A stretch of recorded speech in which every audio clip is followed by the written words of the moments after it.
अस्सलाम वालेकुम दोस्तों मित्रों, मैं हूँ फ़रहान यामीन और आप मेरा यूट्यूब चैनल देख रहे हैं। हम बात कर रहे हैं दो अंधे कत्ल के मामले की। और ये दो मुख्तलिफ सूबों से इनका ताल्लुक़ है, मर्डर्स हुए हैं। एक कराची का और एक लाहौर का है। सबसे पहले हम बात कर लेते हैं कराची की, क्योंकि ये थोड़ा सा ताज़ा वाक़या है और इसकी डिटेल बड़ी अहम है। ये जो कराची में अंधे कत्ल का मामला हुआ है, वो साइड सुपर जो हाईवे है वहाँ पर कचरा कुंडी से एक खातून की लाश मिलती है। और जो कचरा चुनने वाले लड़के होते हैं वो वहाँ पर जाते हैं। वो मुख्तलिफ़ जो कचरे के अंदर चीज़ें होते हैं वो टटोल रहे होते हैं। तो इस दौरान उन्हें एक खातून औंधी पड़ी हुई मिलती है, उसके ऊपर कचरा पड़ा हुआ था। जैसे जैसे उन्होंने हाथ लगाते तो उन्हें लगता है कि शायद ये कपड़े, ताहम जो कचरा उसके ऊपर से उठाया जाता है तो पता चलता है कि ये एक खातून है और ये इसकी मौत वाक़ई हो गई। इसको फौरी तौर पर जो पुलिस है उसको मुतला किया जाता है। पुलिस इस खातून को जो लाश है उसको कब्ज़े में लेती है। तमाम तर जो शवाहिद वहाँ से जमा कर ली जाती है। इस खातून के पास किसी भी किस्म की कोई शनाख्ती कार्ड या कोई ऐसी दस्तावेज़ नहीं होती जिससे इसकी शनाख्त हो सके। ताहम पुलिस अपनी जो कराची पुलिस है वो अपनी तफ्तीश पूरी करती है। जो लाश है उसे साइड सुपर हाईवे से मुर्दा खाने मुंतकिल करती है। खातून की शनाख्त के लिए उसके जो फिंगर प्रिंट्स हैं वो लिए जाते हैं, जिसके बाद इसकी जो शनाख्त है वो अनम के नाम से होती है। अनम जो कि एक निजी कंपनी की मुलाजमा होती है और मुलाजमत की ही वजह से जो अपना घर है उससे दूर इसने रिहाइश एक प्राइवेट हॉस्टल में ली हुई होती है। और जो उसका भाई है उनके मुताबिक ये जो अनम है वो 15 दिन से अपनी जो मुलाजमत है वहाँ पर नहीं जा रही होती और ना ही इस हवाले से कंपनी ने उनके घर वालों को मुतला करती है कि 15 दिन हो गए हैं, अनम नहीं आ रही है, उसका कोई अता पता है क्या नहीं है। ताहम अब तो ये चीज़ें मज़ीद भी सामने आएंगी। अनम के शनाख्त के बाद लाश उनको जो लवाहिकीन उनको हवाले कर दी जाती है। ताहम पुलिस का कहना है कि अनम की तशद्दुज़दा लाश थी, उसे तशद्दुद के बाद कत्ल किया जाता और जहां वो रिहाइश रखी हुई थी उससे तकरीबन 30 से 35 किलोमीटर दूर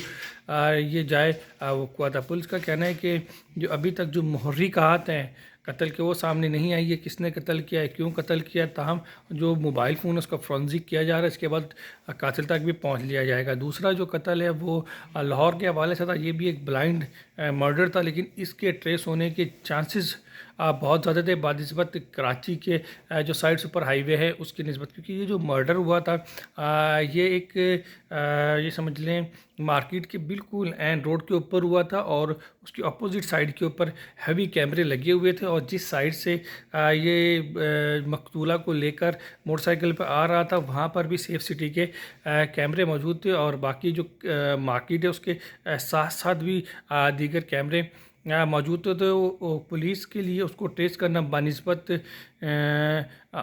उस लाश से जो कराची के कचरा कुंडी से मिली ईजी था। तो हुआ कुछ यूँ कि लाहौर की करीम मार्केट है जहाँ पर रात को तकरीबन 11 बजे के करीब मोटरसाइकिल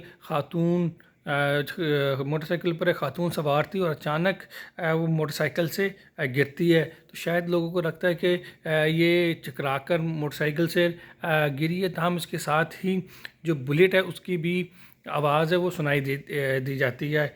अभी इब्तदाई तौर पर जो चीज़ें सामने आई हैं उसके मुताबिक ये खातून को पीछे से आने वाले 125 पर जो सवार मुलजिमान हैं उनकी जानिब से फायर मारा गया। तो जब ये फायर किए गए हैं तो लेफ़्ट साइड पर रक्शे वाला भी मौजूद था और एक फायर उस रक्शे से निकल कर जो अंदर बैठा हुआ रक्षा ड्राइवर था जो कि मोबाइल के ऊपर गेम खेल रहा था उसको लगा और वो भी ज़ख्मी हुए। जबकि जो एक दूसरा रक्शे वाला था उसके सर के ऊपर से फायर गुजरा है और वो महफूज रहे हैं।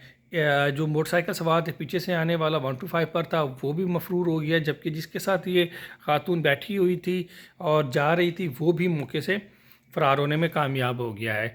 अब ये भी एक ब्लाइंड मर्डर था, लोगों को पता नहीं था क्योंकि खातून की शनाख्त नहीं थी, खातून का ताल्लुक़ कहाँ से है, उसको कौन लेकर आया था, क्या था।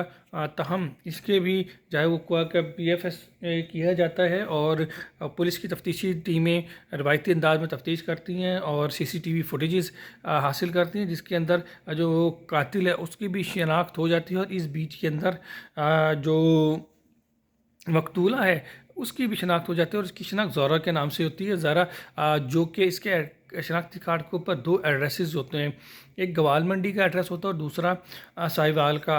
पुलिस CCTV फुटेजेस हासिल करती है। इसके बाद जो गवाल मंडी है वहाँ से जो तमाम तर जो डिटेल है वो हासिल करती है। तो पता चलता है कि इसने अपने शौहर से तलाक ली हुई होती है और एक शख्स के साथ लिविंग रिलेशन में रह रही होती है। अभी मज़ीद भी इसकी जो डिटेल्स हैं वो मेरे पास मौजूद है। ताम इस हद तक ये चीज़ें है कि पुलिस का शक उस शख्स के ऊपर जा रहा है जो कि इसके साथ लिविंग रिलेशन में कई अरसे से रह रहा था। एक और कहानी जो पुलिस की तफ्तीशी टीम है वो भी ये बता रही है कि जिस शख्स के साथ ये रह रही थी उसने अपने ही अगवा का एक मुकदमा भी दर्ज करवाया हुआ था और गुलशन रावी का ही ये मुकदमा था। और इसको मेरा ख्याल है जिस वक्त ये ट्रेस हुआ तो पता चला इसने अपने वालिदैन से पैसे हटने के लिए जो मुलजिम है मकतूला के साथ मुबैना मुलजिम उसने एक अगवा का पर्चा दर्ज करवाया था और उसके साथ ये खातून भी उसके हमरा मौजूद थी जिस वक्त ये सारा कुछ अगवा का हुआ। ताहम अभी कोई गिरफ्तारियां नहीं हुई हैं।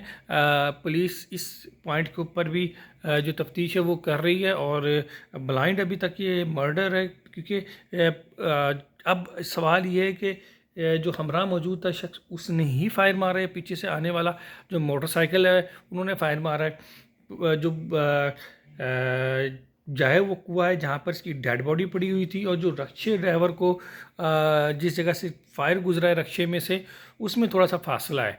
तो ये होता है कि अगर कोई शख्स खड़े होकर फायर मारता तो यकीनी तौर पर जो फायर है वो बड़ा क्लोज होता और ये किसी दूसरी जगह पर दूसरे शख्स को नहीं लग सकता था। तो जो इसके साथ शख्स था जो लिविंग रिलेशन में रह रहा था उसके ऊपर तो पुलिस का शक ज़रूर है, जबकि दीगर जो पहलू हैं पुलिस की उसकी भी तफ्तीश जारी है। और एक जो अजम्पशन है वो मैंने दे दी है, एक अजम्पशन है, अभी पुलिस भी इसके ऊपर काम करे, कन्फर्मेशन नहीं दी है, लेकिन तकरीबन ये केस भी सॉल्व हो चुका है। पुलिस हतमी तौर पर अभी जो पुलिस की तफ्तीशी टीम है उन्होंने हतमी तौर पर अभी बताना है और तकरीबन जो ज़राए हैं वो कैसे कह चुके हैं कि केस रिज़ॉल्व हो चुका है। जो मामूली से इसमें शक व शुबात हैं वो पुलिस कवर कर रही है, लेकिन कराची वाला जो केस है वो अभी तक सॉल्व नहीं हुआ। जैसे ही कराची वाला केस भी सॉल्व होगा पुलिस की तफ्तीशी टीम में क्लोज पहुँचेंगे आपको अपडेट दी जाएगी।